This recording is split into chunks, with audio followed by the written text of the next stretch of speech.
Hey, what is going on, guys? It's DK back at you with another video here. It's predicting the 6-game NBA main slate on Saturday. A couple of things before I get in the video. If you're new to the channel, my name's DK. I make daily videos talking about NBA, NFL, and XFL daily fantasy sports.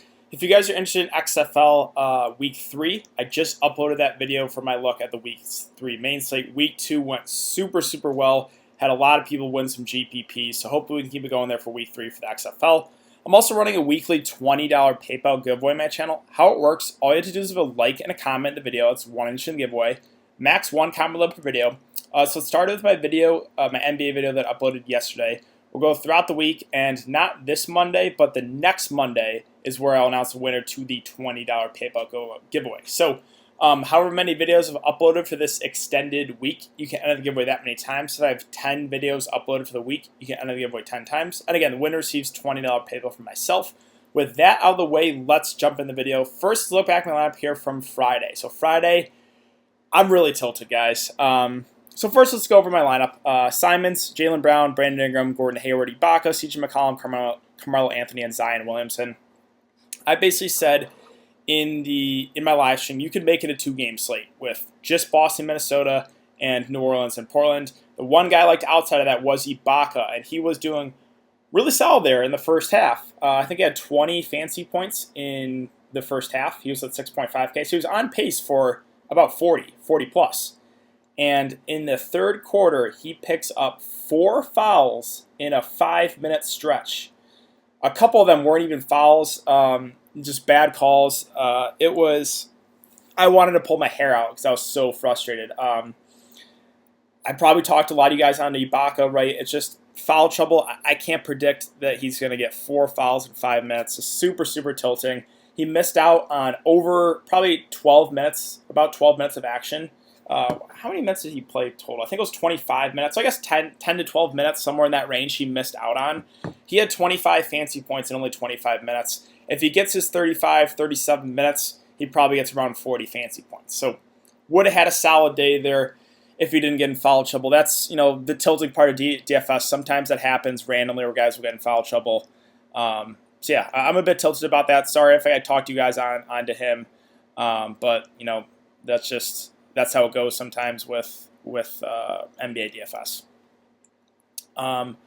So yeah, Jaylen Brown was in my core. He had 39.5 fantasy points. He actually fouled out too with 5 minutes left. So he was on pace for about 50. He was on pace to absolutely crush Gordon Hayward. I talked about pivoting to him over a high-owned Tatum. Now, I had no issue with Tatum at all. I talked about that, but Tatum ate up so much ownership. I liked the pivot there to Gordon Hayward at 10% owned, had 48 fancy points at 7K.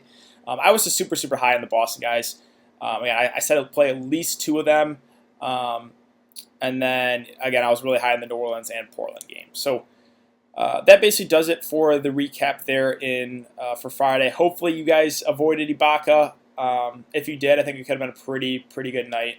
But, yeah, let's move on to Saturday slate. Hopefully we don't get any foul trouble issues here for the slate. Let's see. Okay, so let me get to the right slate. 6 games Saturday. All right, let's take a look at some Vegas numbers. So this Kings-Clippers game is not on the main slate. We have the Nets-Hornets sitting at 212.5. The Nets are 3.5-point favorites. Mavs-Hawks 239 over/under. The Mavs are 6-point favorites. The Cavs and the Heat currently not up right now. The Cavs are on a back-to-back on the road against the Heat. There is definitely some blowout risk in that one. Phoenix and Chicago 219.5. The Suns are 1-point favorites. 76ers Bucks sitting at 226.5. The Bucks are 8.5-point favorites there. A little bit of blowout risk in that one. And then Rockets Jazz 235 over/under. The Jazz are 2-point favorites. So let's talk about the slate. We'll start at center as always. Joel Embiid at the top at 9.4.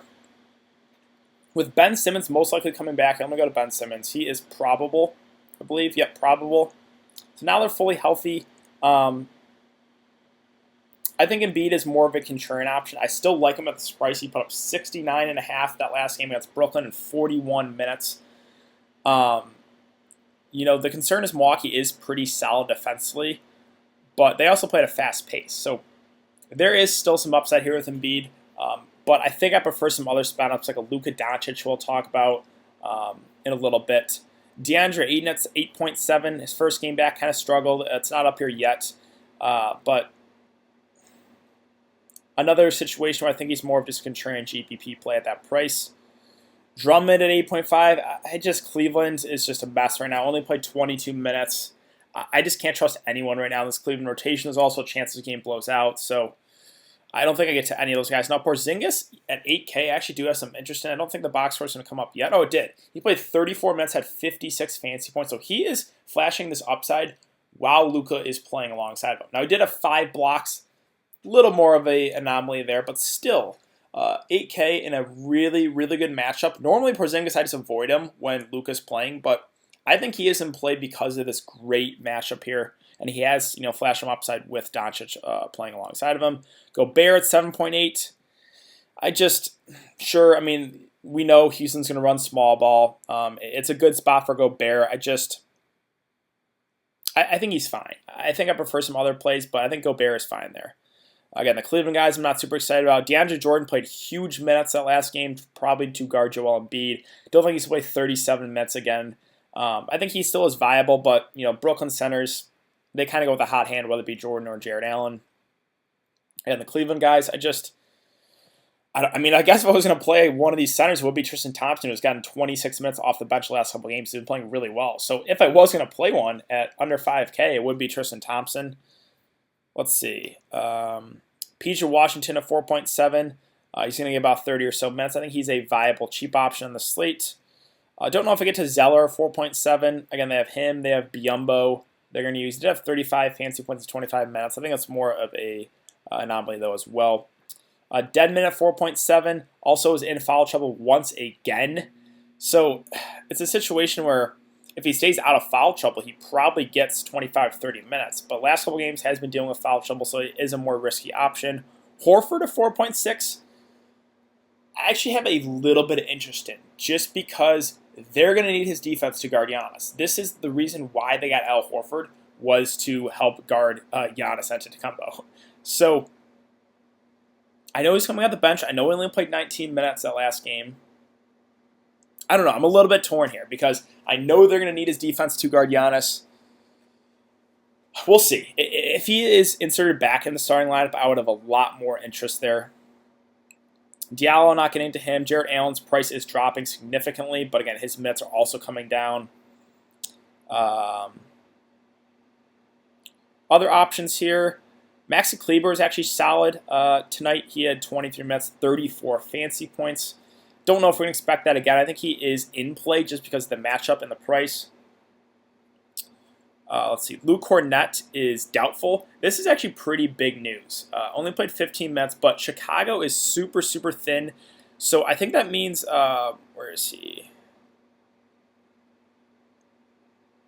Daniel Gafford, I would assume he would start. Now, he did only play 16 minutes, which is a little bit worrisome. I guess I still have Felicio they can use as well for Chicago, but Phoenix runs big, right? Aiden's going to play big minutes, so we'll see. Right now, Felicio did get more minutes. Last game to play 24, but Gafford is the guy that has more upside. So if Gafford starts, I would prefer Gafford there. Both those guys are min price. Both are definitely viable.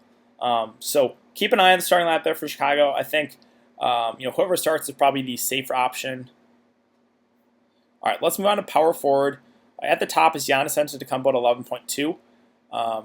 Philly is solid defensively, but Giannis is basically matchup proof. He in 32 minutes against Detroit had 67 fantasy points. I think he had a double-double in like 9 minutes, in the first 9 minutes. So there's always upside with Giannis. 11.2K is a fair price.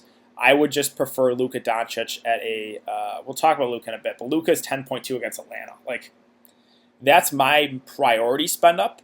But you can definitely get both if you want. If you want to play both Giannis and Luka together, I think that is viable. John Collins, I don't get to him when Trey Young is playing. 8.4 is too much for me. And the Cleveland guys, I'm staying away. Tobias with Ben Simmons coming back, I'll probably pass. Bogdanovich, I like some other Utah guys more. Bridges, I don't think I have to go there. Robert Compton is interesting at 5.9. In 27 minutes, had 38 fantasy points. Shot the ball really well.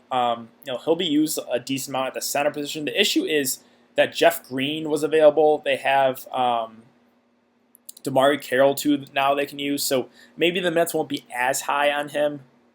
Thad Young finally had a big game. Like, I knew he had it in him, but he had just not flashed any upside. He was just like mid-20s fantasy points every single night. And finally, against Charlotte, 36 minutes, 48 fantasy points, 22 and 11. This is a good matchup. The price didn't move. So I think Thad Young's a pretty safe play. And at least, we know he has the upside in him now. So I think he is actually a solid option there at 5.6. Jay Crowder, 4.8, was dealing with some foul trouble, only played 23 minutes. I think he's a pretty safe option. Again, the concern here is the risk for a blowout. Let's see. Other options. Don't know if I get to House at 4.3. Torian Prince at 4.2. I just don't think we have to do it. I just would much prefer just getting to Levert and Spencer Dinwiddie. Otto Porter, I believe he is already out. Will not play. So yeah, has already been ruled out. They just have him listed as questionable. Yeah, so Jeff Green, I know the game blew out. Still played 24 minutes. It's a revenge game too. So he is a viable punt option here. I don't know if he gets 24 minutes again, but he probably gets 15 to 20. You could always punt there. You're not going to feel great about it. But I think that does it for power forward. Let's move on to small forward. Middleton, Bledsoe, those guys are not really looking to when Giannis is healthy. Levert, I like a good amount. His price didn't move. Played 39 minutes on the game. That game did go to overtime, but still he's been playing huge minutes. Shot the ball terribly. 9 of 29. Still put up 42 fantasy points. I really like Levert. The downside is Charlotte plays at a snail's pace, but they're not very good defensively. So it's like a little bit of good and bad, right? They're bad defensively, but they play at a slow pace. Either way, I like Levert a good amount because the minutes, the shot attempts, no Kyrie Irving, he's out for the season. So him, Dinwiddie have a good amount of interest in. Oubre at 6.6 is okay, but don't know if I'm going to prioritize him. This next tier of guys I'm not super excited about. I think Joe Ingles at 4.8 is doable, but Mike Conley most likely coming back. I think I like Mike Conley a good amount. I'll talk about him in a little bit, but Joe Ingles is viable in a good up-tempo game there. A good matchup against Houston. Let's see. Other options. Like I said, Iguodala is always a viable punt option. He's going to play low 20s minutes or so. He got 22 the last game. He's doable if you're going completely stars and scrubs, which I think is viable. Like if you want to spend up to get Luka, if you want to get Giannis, if you want to get Trey Young, if you want to go complete stars and scrubs, there are some really cheap guys I think are in play, right? The Chicago bigs, Iguodala, a couple other guys I've already talked about. So, like Royce O'Neal at 3.4 is really, I don't think I get to him. He's just such a low usage guy, and we do have Mike Conley coming back. Solomon Hill, I believe, I don't think he's gotten a lot of minutes. Yeah, only 14. Not enough minutes for me to consider him. All right. Does DeMarre Carroll... Well, hold on. Let me go to DeMarre Carroll really quick. I know he didn't get a whole lot of run. I think he only got in garbage time. He only played 13 minutes. I think most of that was garbage time, so I don't think we can go there. Dario Saric actually did play... I don't think... It's not up yet. Hold on. Let me confirm how many minutes he played tonight. He actually got some decent run, and he's at min price. So, let's see. Phoenix, Dario Saric, let's see. He played 20 minutes off the bench. So... at min price for a guy that's going to get about 20 minutes, I think he is certainly in play as a punt option. Again, you can definitely go a stars and scrubs approach for this slate. Arcidiacono at min price, he started, was terrible. If I would have stuck with Shaq Harrison there, I would have won $500 off 40 instead of $200 off 40, but what can you do? At min price, I think I probably prefer some other value plays to him. He's just such a low usage guy. Let's move on to shooting guard. Harden at the top at 10.9. I know it's not really a good matchup, but man, 10.9K feels really cheap. Again, this slate is kind of gearing towards a stars and scrubs build, in my opinion. I really like Luka. Giannis is viable. Trey Young, James Harden. So yeah, I think James Harden goes a little bit lower owned because of the bad matchup, but it's a 235 over-under. So there's going to be some point score in this one, and he's under 11K. I like Harden a good amount as a spend up. I also like Zach LaVine at under 9K. Chicago super thin. It's Phoenix playing at a super fast pace. He's playing big minutes, 40, 37, 39. He's shooting the ball a ton.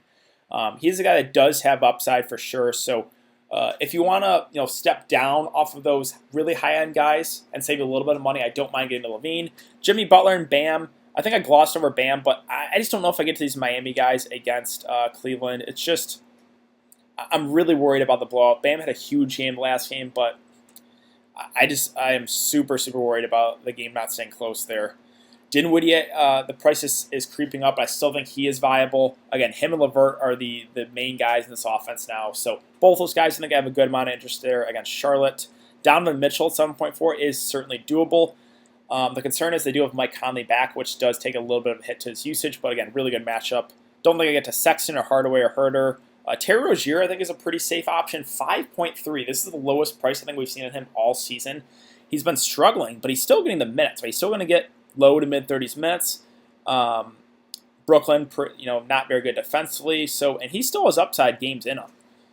I think Terry Rozier is a pretty safe option at this price with a little bit of upside. Malik Monk, if you want to ride the hot hand, he's also been playing really well. His minutes have been going up. So I'm perfectly fine if you want to go there. I think I would slightly give the edge to Rozier, though.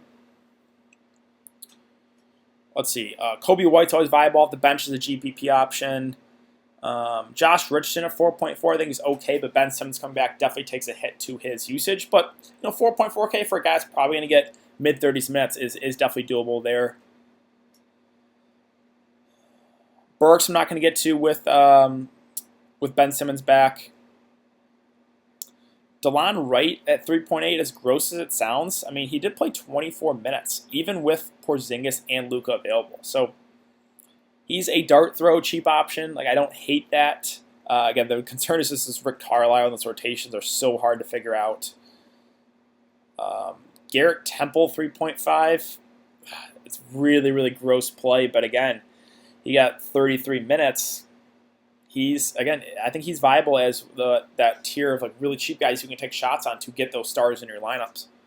But let's move on. I think that's basically it. Let's move on to, or did I miss Shaq Harrison? I feel like I didn't talk about Shaq Harrison. Where is he? Oh, he's only listed as a point guard. Okay, well, either way, I think Shaq Harrison, I would like a lot if he starts. If he comes off the bench, I think he's going to be limited to probably about 20 or so minutes. So he's the more productive guy between him and Ryan Arcidiacono. But if Ryan Arcidiacono starts, it's probably going to be Arcidiacono that gets more minutes. So if Shaq Harrison starts at the 3, I would like him a lot. So we got to keep an eye on that starting lineup.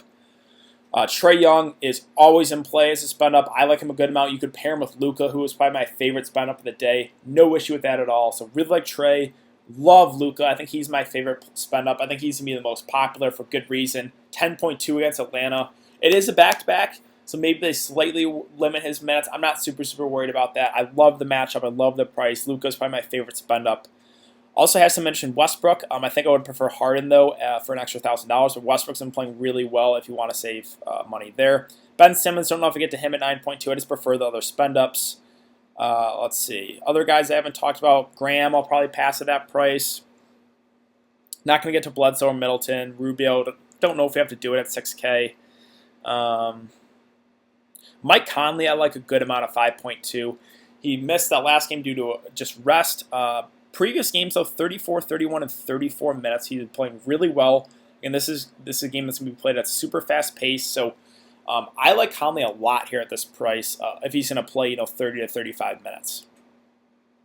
Santa Ransky even I think is viable at 4.9. Chicago's is super thin. It's a good matchup. He's priced under 5K. He probably gets over 30 minutes. I think Santa Ransky's a pretty solid, cheaper option.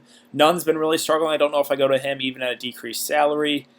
And then I think that basically does it. Oh, George Hill at min price played 20 minutes. I think he's in that tier of really, really cheap guys like 3.5K and below that you can take shots on to allow you to get those stars in your lineups.